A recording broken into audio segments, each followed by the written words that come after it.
We have reached Bogalusa, and like many places north of Lake Pontchartrain, lumber was king. Bogalusa, though, is relatively young compared to places like Grand Isle, New Orleans, or Houma. But first go to patreon.com/LouisianaDread and become a sponsor to gain access to much more exclusive content. Bogalusa was incorporated in 1914 and founded by the Goodyear brothers, Charles and Frank. Oh yeah, that Goodyear family.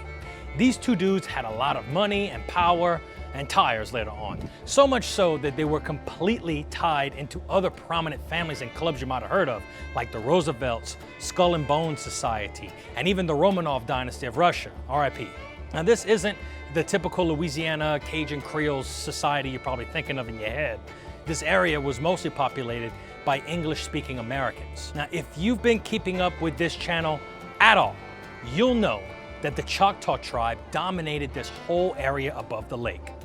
These Choctaw actually deserve the credit for naming of the area. They called it Bogalusa, 2 words, which means dark and smoky water.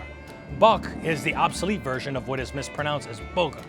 Boga is a common Choctaw word, which makes sense considering all the waterways we have here in Louisiana, like the Bogafalaya, Bogachito, and now of course here, Bogalusa. If you're feeling a little lost right now, just think that Boga means bayou. Bogalusa has one of the coolest nicknames in the entire state. It's known as Magic City because of its rapid growth, and it's all due to Charles and Frank. The Goodyear brothers were from Buffalo, New York, and they were lumber barons along with a couple other professions. In 1906, they founded the Great Southern Lumber Company and began harvesting the vastly untapped timber resources of southeastern Louisiana and southern Mississippi. They also ordered the construction of the 90-mile-long New Orleans Great Northern Railroad, which would transport people to the region and provide ample transport of the lumber. All of this tracas necessitated the settlement of a town to support all of this development. Now, just to give you a bit of a perspective, once the sawmill was constructed here, it became the largest sawmill on the planet at the time. A graduate of Tulane University would design the city layout, and his name was Rathbone Du Bois.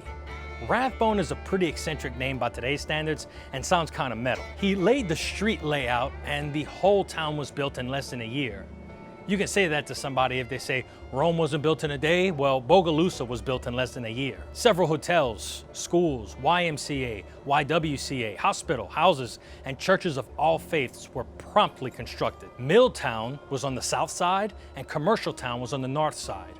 Although at one point, quadrants were established due to racial segregation, and let's be frank here, Bogalusa isn't known for its open-minded view of race relations. In 1919, lumber workers in Bogalusa and much of the country went on strike. This would trigger the largest labor strike at the largest sawmill in the world, the Great Southern Lumber Company. Executives of the company supported black strikebreakers and a white militia group. Things got wildly heated and 4 Union men were killed in an event known as the Bogalusa Sawmill Killings. You can watch a full video on this event by clicking here. To say that racial tensions have been an issue in Bogalusa for a very long time wouldn't be that far-fetched. After serving in World War I, black veterans faced a difficult return. Racial segregation was in full force and jobs were paying less than their white counterparts. One such black veteran named Lucius McCarty was accused of assaulting a white woman in August of 1919. A mob of 1,500 people seized McCarty, shot him, and dragged his body behind a car. They would then throw his body into a bonfire.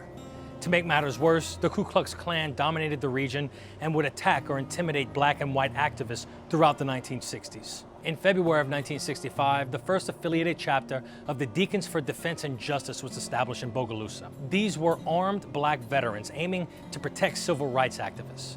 People like Bob Hicks, Aurelius Reeve Perkins, Burt Wire, and others would mobilize a bunch of war veterans within the black community. With Jim Crow laws, lynchings, and mob violence, it's no surprise the African American communities in the South left in a great migration to the northern states, where they faced other challenges. In Bogalusa, the lumber industry began to decline in the 1970s, and a population deflation occurred immediately after. A chemical company came to Bogalusa in the 1960s called Gaylord Chemical Corporation, but have since relocated to Alabama in 2010. Gaylord Chemical had a dramatic incident occur in 1995 when a railroad tank car imploded.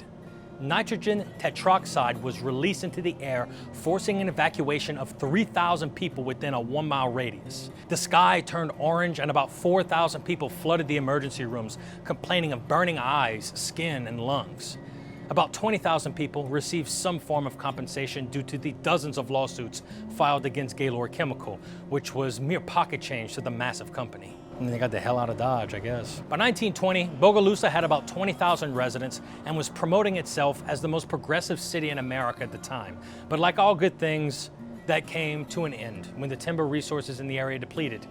As I said, a rapid decline began, and today, over 100 years later, the population is only half of what it once was, but it remains a quaint community on the Mississippi border. Come make a pass to Bogalusa on your next Louisiana road trip. Now, we couldn't bring you this information without your support on Patreon. I would like to thank all of you who have already contributed and encourage anyone watching this video right now to consider becoming a patron at patreon.com/LouisianaDread. For more Louisiana history, horror, folklore, and culture, be sure to subscribe to our YouTube channel and our Instagram account. I'm Kyle Crosby. This is Louisiana Dread Quick History.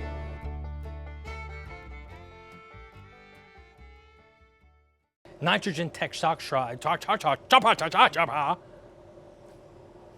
5-0 just passes.